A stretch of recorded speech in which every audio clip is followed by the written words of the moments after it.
74 साल हो गए।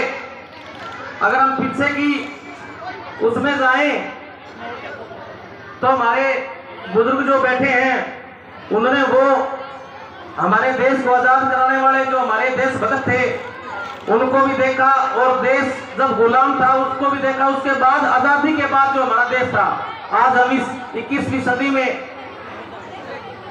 हम आज जो देख रहे हैं हमारे देश को, साथियों, हमारे इन सालों के अंदर 70 सालों के अंदर देश में बहुत से बदलाव हुए। शिक्षा जो थी बहुत कम मात्रा में थी। गांव में चंद लोग पढ़े लिखे होते थे। गांव में कोई चिट्ठी आती थी तो 1-2 आदमी को पढ़ने वाले होते थे। साथियों, देश ने बड़ा बदलाव किया। मैं आप लोगों से 2-4 बातें, ज्यादा लंबा चौड़ा भाषणबाजी नहीं करूंगा। आपसे मैं अपनी बात शेयर करूंगा कि जो आज का जो समय है, आज का समय है हमारे सामने, जो हमारे जो बच्चे बैठे हैं, इन्हीं बच्चों में से आने वाली IPS अधिकारी हैं, IAS अधिकारी हैं, MLA MP चेयरमैन सभी से बनने हैं। कोई बात नहीं। साथियों, अपने बच्चों को पढ़ाई के साथ साथ संस्कार जरूर सिखाएं।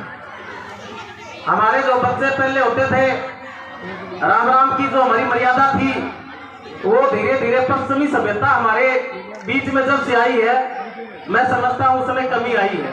हमारी प्राचीन सभ्यता, उसको हमें नहीं भूलना चाहिए।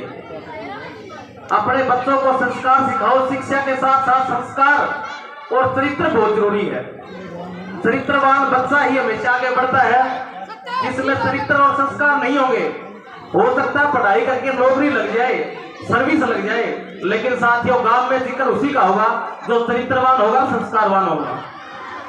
तो मेरे बुजुर्गों और मातृशक्ति, अपने बच्चों को संस्कारों के साथ जरूर ये चीज सिखाएं। हमें सिखाना चाहिए अपने बच्चों को, अपने से बड़ों के पैरों में धो खानी चाहिए, राम राम हमें करनी चाहिए।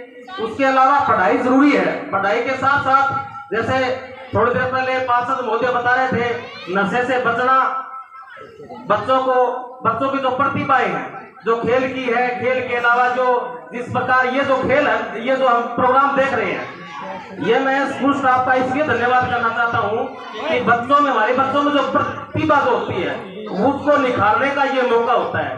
और आप लोगों ने भी, साथियों, आज का जमाना है, अभी आपने सारा कुछ देखा है, मोबाइल की जो है उसके नुकसान क्या है समाज में, लेकिन आप लोगों ने अपने बच्चों के साथ शाम के समय 1 घंटा जरूर दो। बच्चों के साथ बच्चा बढ़ो, ताकि आपको अपने बच्चे का पता लगेगा हमारा बच्चा कहाँ बैठा है, उसमें संस्कार है या नहीं है, चरित्र है या नहीं है। इसके अलावा भी हमारा बच्चा पढ़ाई में कितना आगे, कौन सी पढ़ाई में, मैथ में अच्छा है, इंग्लिश में अच्छा है, साइंस में अच्छा है, वो सभी चीजें सीखने को आप अपने बच्चों के साथ रहेंगे तभी हमें पता लगेगा। इसके अलावा हमें नहीं पता लगेगा। हम लोग सिर्फ ये जिम्मेवारी ना समझें कि हमने स्कूल में भेज दिया और टीचर्स के ऊपर, हम अध्यापकों के ऊपर सिर्फ अपना ये कहे कि हमारा बच्चा ये कम पढ़ाई में ये है वो है। नहीं साथियों, आप लोगों की भी अपनी जिम्मेवारी होती है। हमारा अधिकार होता है, अधिकार के साथ साथ हमें अपने कर्तव्यों से भी वाकिफ होना चाहिए। हमारा कर्तव्य क्या बढ़ता है हमारे बच्चों के प्रति, स्कूल के प्रति। साथियों, ज्यादा लंबा चौड़ा भाषणबाजी मैं नहीं करूंगा। मैं, मेरी जो बहनें बैठी हैं, हाई स्कूल के बाद +2 और उसके बाद शहर की चक्काचौंध में उनको जाना होता है, कॉलेज में जाना होता है। पश्चिमी सभ्यता से हमारा समाज जो है ना बहुत ज्यादा, अभी बहुत ही ज्यादा उसमें चला गया है। इसलिए मैं ये जरूर कहना चाहूंगा कि आज के समय में महिलाएं कहीं पीछे नहीं है। फौजी में हमारी महिलाएं बढ़ने लगी है, हमारी बहनें बढ़ने लगी है।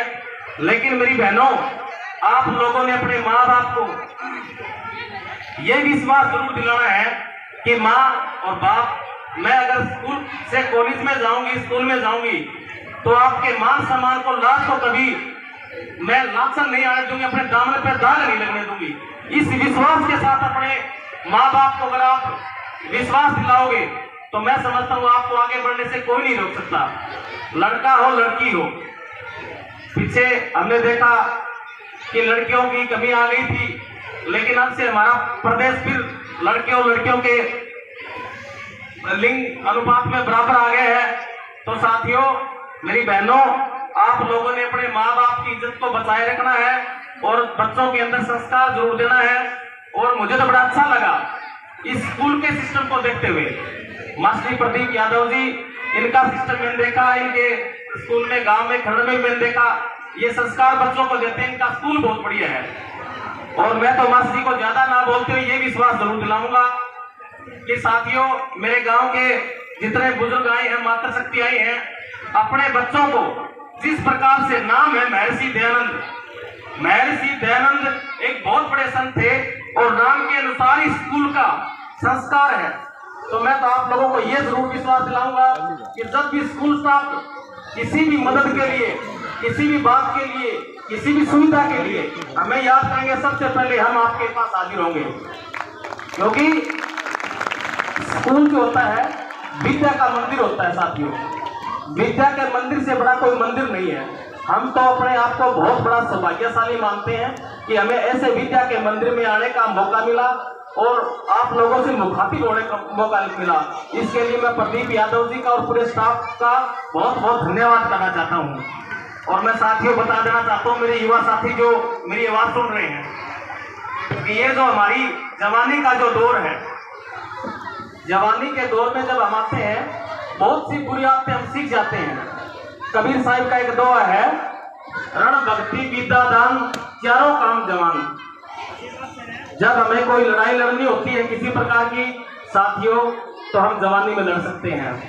भक्ति अगर करनी होती है तो भक्ति भी जवानी में ही कर सकते हैं हम। अगर ये हमारा संस्कार भक्ति का नहीं है, हम बुढ़ापे में भक्ति नहीं कर सकते। विद्या, शिक्षा जो हम ग्रहण कर सकते हैं, ये भी साथियों जवानी का काम है। और दान, ये भी हम अपनी जवानी में दे सकते हैं। बुजुर्ग कोई दान दे आए, बच्चा कह दे यार मेरे से पूछे बगैर दे दिया आपने पिताजी, इतना क्यों दिया, ये क्यों दिया? क्योंकि आप लोगों में एनर्जी है, आप लोगों के अंदर क्षमता है, आप लोग हर चीज ग्रहण कर सकते हैं और प्रदान भी कर सकते हैं। और सबसे बड़ा तो जो है शिक्षा का जो प्रदान है। राजस्थान के तट का हमारा गांव है, वहां मैं साथियों आपको बता देना चाहता हूँ कि मास्टर अध्यापक कोई नहीं बोलेगा, वहां स्कूल के अध्यापक गुरुजी कह के बोलते हैं। और ये संस्कार की बात होती है। बड़ा अच्छा लगता है जब गुरुजी प्रणाम, गुरुजी नमस्कार, गुरुजी प्रणाम, ये जब बातें होती है। तो इसी प्रकार अपने बच्चों को संस्कार सिखाएं। संस्कार के बगैर आपका बच्चा कहीं आगे बढ़ेगा, संस्कार और चित्र के साथ बढ़ेगा। चरित्र और संस्कार हमारे अंदर होने बहुत जरूरी है। और बहुत सी चीजें हैं, जब हम जवानी के दहलीज में आते हैं, बहुत सी चीजें ऐसी होती है कि हमारे संत महापुरुष बताते हैं कि चोरी ठगी बदमाशी की खुली नहीं पटसाड़, बिना पढ़ाए आप पे पड़ जा जितने कर्म चंडाल, कुबद की कोई